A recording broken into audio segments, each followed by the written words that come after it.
हैन कसैको पनि मुटु खाली छैन राख न welcome back to my channel technical हजुरलाई स्वागत छ। भिडियोको प्रिभ्यू त अलरेडी हेर्नु नै भयो होला। हजुरले पनि सजिलैसँग बनाउन सक्नुहुन्छ। त्यसको लागि हजुरले क्यापकट इन्स्टल गरेको हुनुपर्छ। हजुरले पनि सजिलैसँग गर्न सक्नुहुन्छ प्ले स्टोरबाट।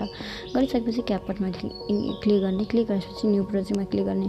हामीले हजुरहरूको 4वटा बेस फोटोहरू लिन सक्नुहुन्छ। हजुरले लिनु होला 4वटा फोटो। यहाँ देख्न सक्छु मैले यहाँ सिम्पल खरेको रहेको छ। मैले छानी राख्न सक्छु। हजुरले पनि आफ्नो बेस फोटोहरू 4वटा राख्नु होला। राखिसकेपछि एड अप्सनमा क्लिक गर्नु होला। एड अप्सनमा क्लिक गरिसकेपछि हामीले फर्स्टमा यसलाई फर्मेट दिनुपर्ने हुन्छ। फर्मेटतिर जानु होला। फर्मेटमा गइसकेपछि 60:9 दिनु होला। दिइसकेपछि हामीले यसलाई रोटेट गर्नुपर्ने हुन्छ। फोटोमा क्लिक गर्नु होला। फोटोमा क्लिक गरेपछि एडिटिङमा क्लिक गर्नु होला। यसरी रोटेट गर्नु होला।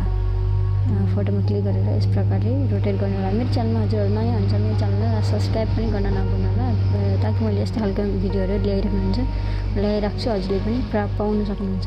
सो गरिसकेपछि एन्डिङतिर आउनु होला र एन्डिङलाई डिलिट गर्नु होला। वाटरमार्कलाई गरिसकेपछि हामीले स्क्रिनमा फिट गर्नुपर्ने हुन्छ। यसरी फिट गर्नु होला। टु फिल्मरको मद्दतले यो फिट नै रहेको छ, अलिक फिट रहेको छैन। सो हजुरले पनि गर्नु होला।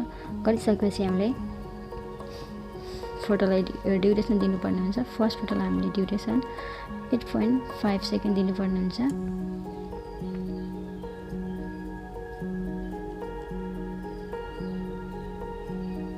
दिइसकेपछि सेकेन्ड फोटोलाई हामीले 0.5 सेकेन्ड दिनुपर्ने हुन्छ। जुम गर्नु होला।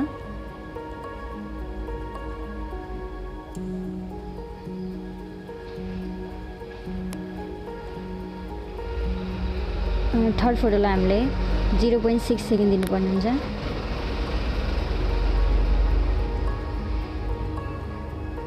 र फोर्थ फोटोलाई 0.4 सेकेन्ड दिनुपर्ने हुन्छ।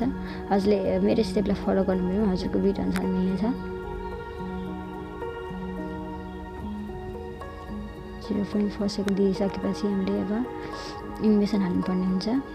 फर्स्टमा हामीले बाइसेक्ट 2 भन्ने एनिमेसन दिनुपर्ने हुन्छ। फर्स्ट फोटोमा क्लिक गर्नु होला। एनिमेसनमा क्लिक गर्नु होला। कम्बोमा जानु होला। गइसकेपछि बाइसेक्ट 2 भन्ने एनिमेसन फर्स्टमा दिनुपर्ने हुन्छ। हामीले बाइसेक्ट 2 भन्ने एनिमेसन दिनु होला। दिइसकेपछि सेकेन्डमा हामीले सेकेन्ड फोटोमा पेन्डुलम 1 दिनु होला। थर्ड फोटोमा पनि पेन्डुलम 1 र फोर्थ फोटोमा पनि पेन्डुलम 1 नै दिनु होला र राइट गरिदिनु होला। राइट गरिसकेपछि हामीले यो फोटो कहाँ जोडिन्छ त्यहाँसम्म ल्याउनु होला। यसरी ठ्याक्कैसँग ल्याइसकेपछि इफेक्टमा क्लिक गर्नु होला। भिडियो इफेक्टमा क्लिक गर्नु होला र मोडमै जानु होला। मोडमा गइसकेपछि मिटियरमा क्लिक गर्नु होला र राइट गर्नु होला। यसलाई फोटो लास्ट फोटोको ठ्याक्कै बिट सेट गर्नु होला। यसरी कपी गर्नु होला। सेकेन्ड फोटोको ड्युरेसन अनुसार सेट गर्नु होला। यसरी सेट गरिसकेपछि राम्रो देखिन्छ। सो गरिदिइसकेपछि हामीले एक्सपोर्ट गर्नुपर्ने हुन्छ। माथि एरोको अप्सन रहेको छ। यसरी एक्सपोर्ट गर्नु होला। फेरि हामीले इनपुट गर्नुपर्ने हुन्छ र ब्याकग्राउन्ड साउन्ड पनि हाल्नुपर्ने हुन्छ। सो गरिसकेपछि डनमा क्लिक गर्नु होला। स्किप नगरिकन हेर्नु होला र फेरि न्यू प्रोजेक्टमा क्लिक गर्नु होला। गरिसकेपछि हामीहरूले भिडियोमै जानु होला। गइसकेपछि अघिको भिडियो इनपुट गर्नुपर्ने हुन्छ र सिलेक्ट गर्नु होला र एड अप्सनमा क्लिक गर्नु होला। अघिको भिडियो रहेको छ यहाँ देख्न सक्नुहुन्छ। गइसकेपछि इन्डिङतिर आउनु होला र यसलाई डिलिट गरिदिनु होला।